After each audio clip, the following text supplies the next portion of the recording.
hay una dimensión tuya que me produce fascinación y es la de que eres un intelectual católico. Además que reivindica el catolicismo y la doctrina social de la Iglesia como un elemento crucial para afrontar el mundo hoy, y además contrapones lo que significa el catolicismo y sus elementos de justicia social respecto a los peligros del protestantismo. Esto me interesa muchísimo. Sí, bueno, hombre, yo creo que esto es evidente. Sobre todo con este papa que tenemos ahora. Sí, vamos a ver, no, yo creo que en líneas generales, en parte como consecuencia de la interiorización que hemos hecho los españoles de la leyenda negra, y en parte por la supremacía que han tenido los países del norte en la configuración de la cultura, siempre se ha considerado que la Reforma protestante fue un acto liberador del ser humano. Yo creo que esto hay que discutirlo muy ampliamente, ¿no? En primer lugar, porque creo que la ruptura teológica que introduce Lutero, yo creo que tiene unas consecuencias políticas muy evidentes, unas consecuencias sociales, unas consecuencias económicas, etcétera, etcétera, ¿no? La más evidente es la consecuencia económica. Pero que tiene que ver con otros aspectos de la vida. Belloc, el gran amigo de Chesterton, en un libro extraordinario que se llama Europa y la fe, analiza lo que supone la ruptura de la cristiandad con la Reforma protestante, y él dice que inmediatamente los poderosos se dieron cuenta que en Lutero tenían su gran protector, porque ellos podían, por fin, al estar los pueblos liberados de la férula de Roma, del dominio espiritual de Roma, podían invitar a los pobres a la anarquía moral mientras ellos podían dedicar a enriquecerse. Realmente en la Europa previa a la ruptura protestante, pues naturalmente que había abusos, naturalmente que había ricos que atesoraban dinero, pero vivían siempre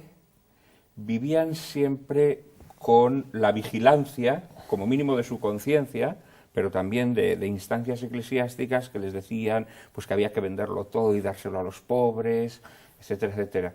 La pobreza, más allá de su aspecto de miseria, era también una virtud, ¿no?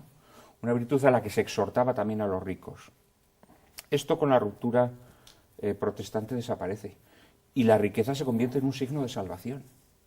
Es decir, quien es rico, de alguna manera está mostrando ya ante sus contemporáneos que ha sido elegido y salvado por Dios. Esto es algo nuevo, ¿eh? De tal manera que la Reforma protestante y la ética o falta de ética capitalista están muy íntimamente ligadas, extraordinariamente ligadas, ¿no? Otras cosas de la Reforma protestante que se suelen considerar como elementos positivos, pero que habría que discutir naturalmente, pues es el llamado libre examen, ¿no? Es decir, Chesterton decía que si por algo le atraía a la Iglesia Católica es porque era la única que te perdonaba los pecados, que te perdonaba los pecados. Pero para eso, para que alguien te perdone los pecados, primero tienes que reconocerlo. Tienes que reconocer que has pecado, tienes que reconocer que has cometido un error, tienes que reconocer que has hecho algo mal, ¿eh? Cuando Lutero introduce el elemento de que tú, a solas en tu conciencia, te puedes poner en paz con Dios, en el fondo lo que te está diciendo es que no tienes por qué reconocer tus errores, que no tienes por qué reconocer el mal que has hecho, ¿eh? Esto que psicológicamente tiene una importancia muy grande, porque siempre terminas justificando tu mal. Claro, a nadie nos gusta sentir que hacemos cosas mal, ¿no? Y esto que psicológicamente es terrible, yo creo que desembridó el poder político, ¿sabes? Es decir, el poder político a partir de ese momento seguía por el criterio, bueno, por lo que luego se ha llamado la razón de Estado, ¿no?